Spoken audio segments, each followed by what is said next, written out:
요즘 독감 유행세가 심상치 않습니다.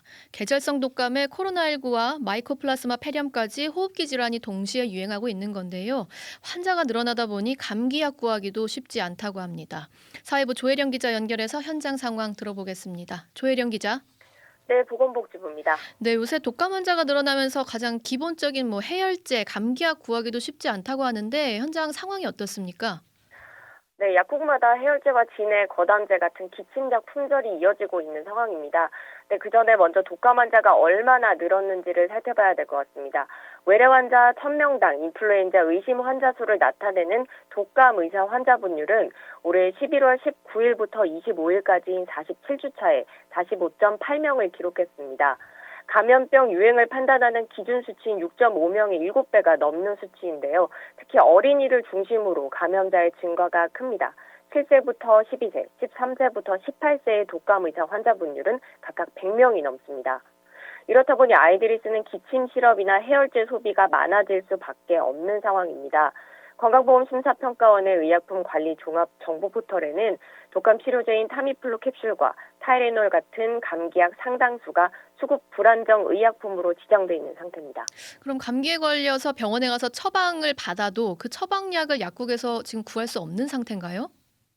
네, 그런 일이 있어서는 안 되지만 요즘같이 감기약 수요가 폭증하는 상황에서는 실제로 비슷한 일이 일어나고 있었습니다. 제가 만나본 인천의 한 약사는 약사 경력 30년 만에 지금과 같은 쇼티지, 그러니까 재고 부족 사태를 처음 겪어본다고 말했는데요. 예. 의사가 처방한 약이 없어서 다른 약으로 바꿔달라고 부탁을 하는 게 일상이라고 합니다. 약사 A씨의 말을 들어보겠습니다. 의사한테 약이 없으니까 약을 다른 약으로 처방을 바꿔달라거나 그러면 의사들은 왜 약국은 맨날 약이 없어요? 내가 왜 약을 못 구하는지 나도 답답하잖아요. 진짜 이런 걸로 컨트롤해야 되는 게 정치고 행정 아닙니까?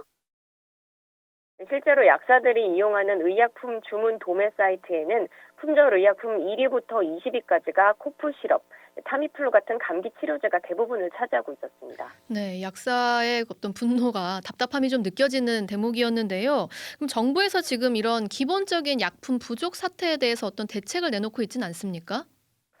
네, 지금 현장에서 들으신 대로 수급 불안정 불만이 커지면서 정부는 감염병 유행에 대비해 부처 합동 대책반을 꾸리고 치료제와 병상 수급 상황을 점검하고 있습니다.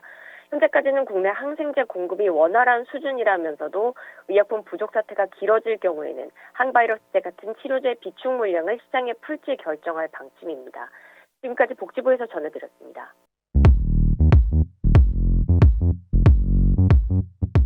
오늘 하루 뉴스 맥락 정다운의 뉴스톡이면 됩니다.